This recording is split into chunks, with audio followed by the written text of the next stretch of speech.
रोक पाती है या नहीं, ये पूछता हूं राकेश अचल जी से। राकेश जी, 50% से ज्यादा जनता ने हिंदी पट्टी में बीजेपी को वोट दिया था 2019 में। 50 और 60% के बीच में हर स्टेट में है। कुछ स्टेट ऐसी हैं जो 60% भी क्रॉस कर गई थी, 61-62% तक वोट है। मैं आपको बताऊं, उत्तराखंड में है और कुछ और स्टेट्स में भी है, गुजरात में भी है सर। बीजेपी का लक्ष्य यह है कि यहां पर जो इनको 50% का उन्होंने एवरेज वोट था उसको बढ़ाकर 60-65% कर दिया जाए, और जो इनके विरोध में जिनके वोट बैंक 25-30% के आसपास थे उसको क्रश करके 20% से नीचे ऐसे हाशिए पे धकेल दिया जाए जहां अधिकतर लोगों की जमानत भी जब्त हो जाए। जीतने का तो अंदाज ही छोड़ दीजिए। और जब हिंदी पट्टी वो सामने देखते हैं कि मेरा मुकाबला कांग्रेस से है, तो भारतीय जनता पार्टी के चेहरे पे मुस्कुराहट आ जाती है। बोलता है चल गया बुलडोजर, ये तो गए काम से। अब कुछ ऐसा ही अंदाज ये दिखा रहे हैं अखिलेश को भी। ओ हो, वो मुलायम सिंह कुछ और हुआ करते थे, जरा जरा सी बात के ऊपर सड़क पे उतरते थे, रेलवे ट्रैक पे उतर जाते थे, जुझारू नेता थे। यहाँ तो कोई उतरता ही नहीं सब, ये तो मोबाइल से बाहर नहीं निकलते, कुछ करते नहीं मुलायम सिंह तो सर।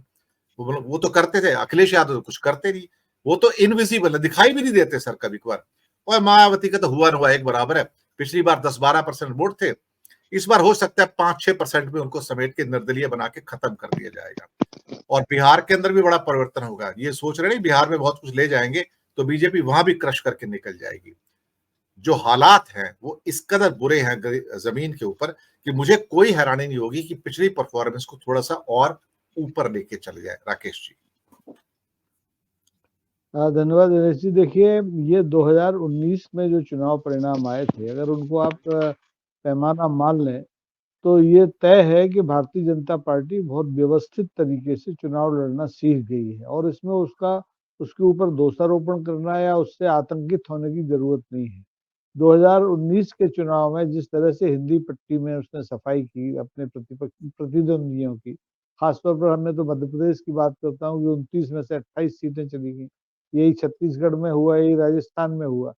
तो इससे जाहिर है कि जो दूसरे राजनीतिक दल हैं वो अब चुनाव लड़ना या तो भूल गए हैं, या उनके पास नेता नहीं बचे हैं, या रणनीतिकार नहीं बचे हैं, इसलिए ये सब हो रहा है। प्रेम और जंग में सब जायज है, ये पुराना फार्मूला है।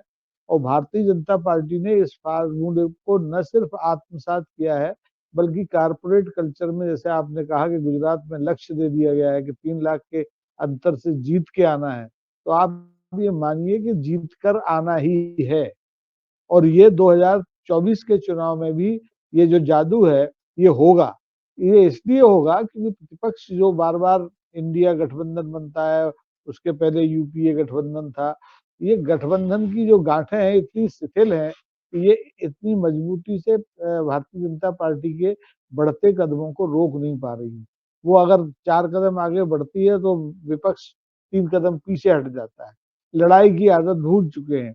सबसे बड़े प्रदेश उत्तर प्रदेश में मायावती को भारतीय जनता पार्टी ने कंधे पर बिठाया, उसके हाथी पर खुद भी बैठी, और स्थिति ये कर दी कि उसको शून्य पर ला दिया।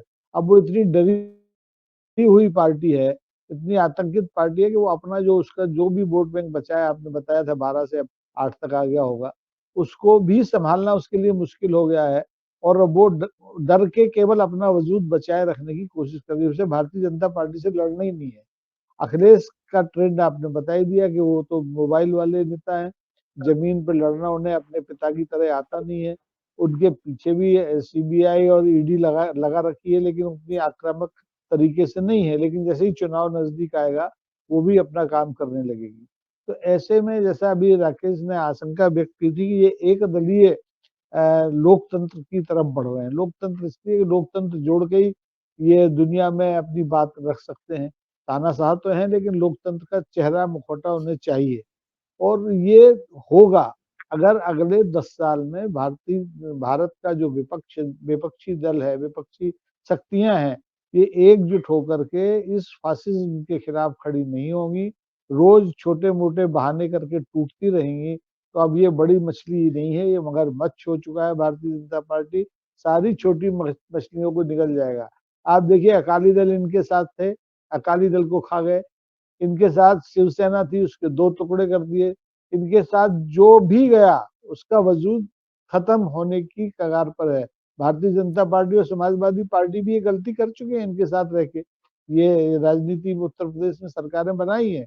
आप देखिए जम्मू कश्मीर में, जम्मू कश्मीर की जो दशा की, जिन पार्टियों के साथ मिलकर ये सत्ता में आए थे और वहां अपनी ग्रिप नहीं बना पाए, उन पार्टियों का सत्यानाश उन्होंने धारा 370 हटा के कर दिया। तो अब कुछ बचा ही नहीं है। दक्षिण में चूंकि मजबूरी है, दक्षिण का कल्चर राजनीति का अलग है, वहां की व्यक्ति पूजा दूसरे तरह की है, इसलिए वहां कामयाबी नहीं मिल रही। लेकिन उनके पास मशीन है, वो मशीन अगर काम कर गई तो दक्षिण का दरवाजा जो उड़का हुआ है, अधखुला है, वो पूरा खुल जाएगा, मुझे ऐसा लगता है।